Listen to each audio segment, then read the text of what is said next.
A lot of people can tell you how to call in a duck, but today I'm going to teach you step by step how to call in your first duck.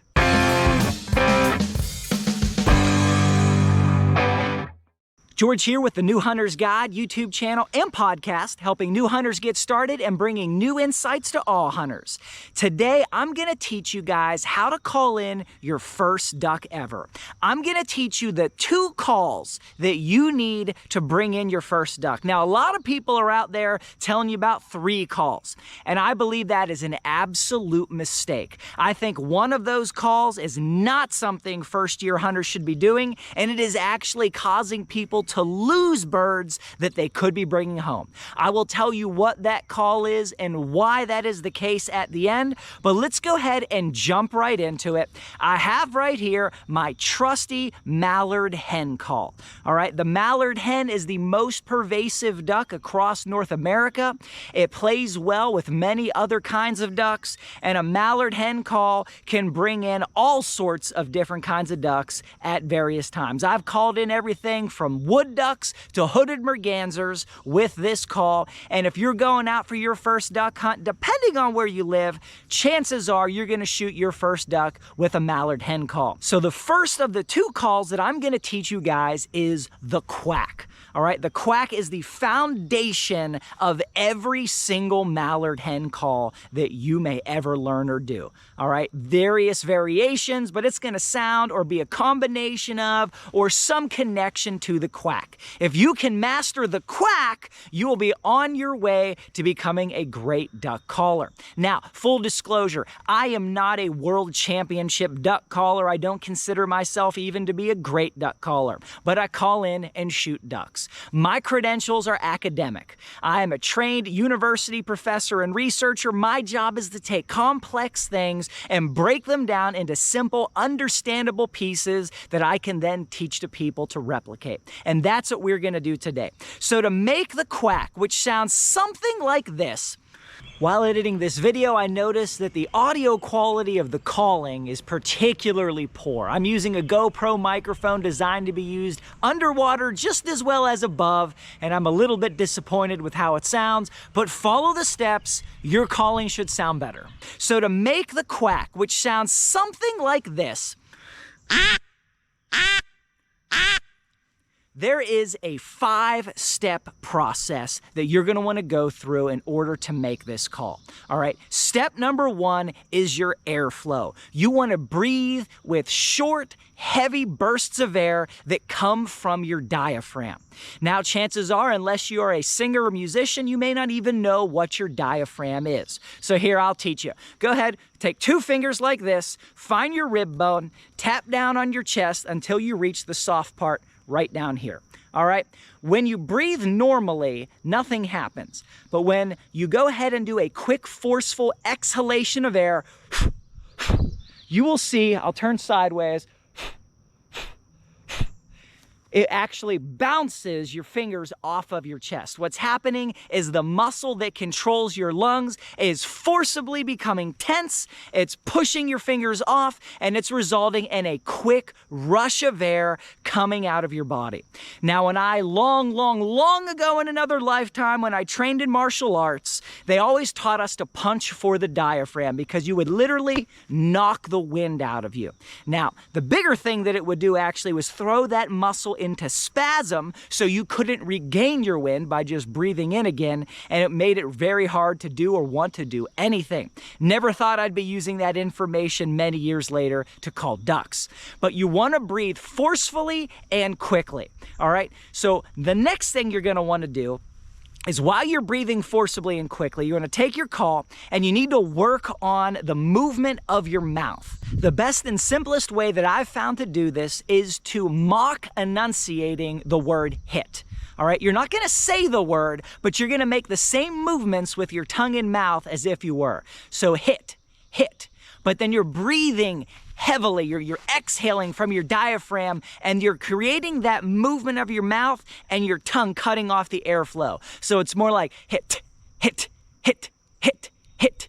Whenever you hit that T, hit, it's causing the airflow in your mouth to cut off. So I'm going to blow through the back of the call, which you would never do, but I'm going to do it so you can hear that effect without the loud quack coming out of the call. All right, hit, hit. But you're gonna be doing that into the call. So what that's gonna do is you have this forceful blow of air that your tongue then cuts off when it hits the roof of your mouth. So it's gonna be like this. All right, so you're saying that word, you're blowing that word. You're not actually making the noise with your vocal cords, but you're making the movements with your tongue and with your mouth. So hit, hit, hit. And whenever you hit that T, it cuts off the air because you don't want the airflow to just drag out. And if you don't use your diaphragm and you don't cut off the airflow, then your call's gonna sound something like this.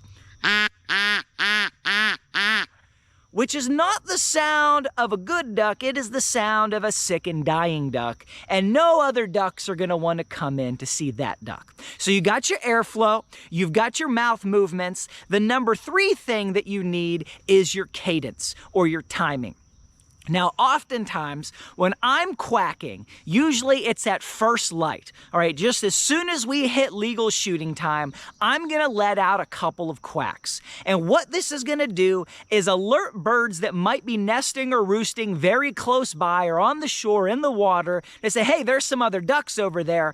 I'm gonna go check it out. So it's a way to bring in birds that might be close by that you might not even know are out there, all right? So you're gonna do a series, usually 2, 3, maybe 4 quacks. But what you want to do is the variance on that. You want to focus on the variance. You don't just want to do the same 3 quacks the same way every time. You want to do 2, then you want to do 3. You want to vary the timing in between. Okay, so it's not this every time.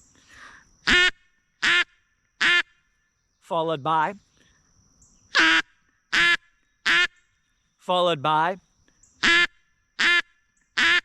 No, you want to break it up. So let's do a couple closer together, a couple further apart, maybe 2, maybe 4, maybe something like this. Followed by.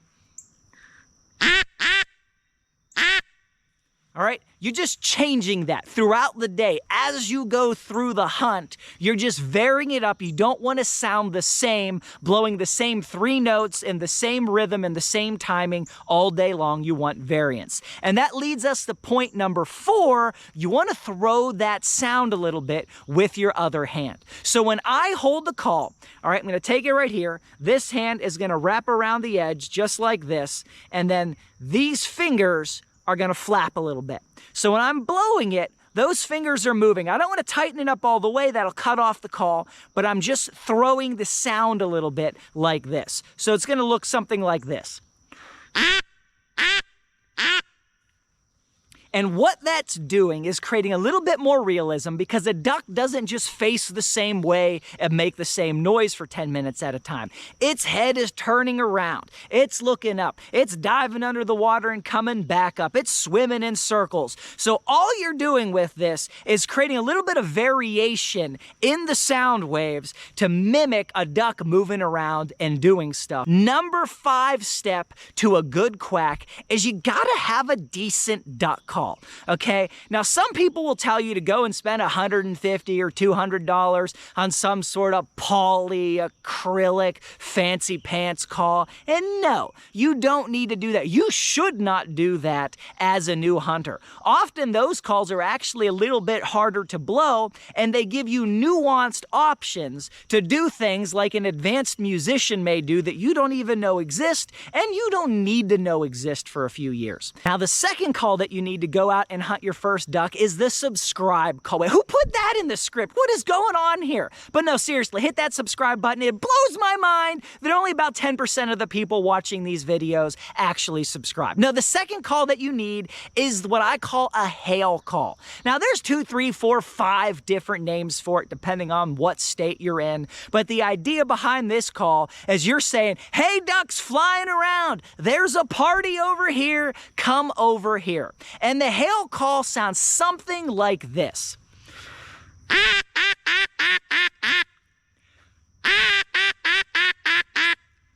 All right, it is a series of notes with a stronger first note and then a slowly diminishing note with a faster changing cadence as you go. All right, we call it the hail call. Some people call it all kind of different things. Whatever they call it in your area, this is what we're doing. Now, the way you want to make this call, first, it's a take on the quack. So if you got the quack down, you're almost there. Then instead of saying the word or enunciating the word hit with your mouth, you're going to enunciate rin tin tin tin tin. Okay? Rin tin tin tin tin. Sounds stupid because it is, but it works. It gets your tongue to do the thing that you want it to do. Now again, you're not saying the words. I'll blow it backwards so you can hear the airflow. I don't know if that comes through the mic or not, but rin tin tin tin tin tin. And you want it to drop off toward the end there. So it'll be like this.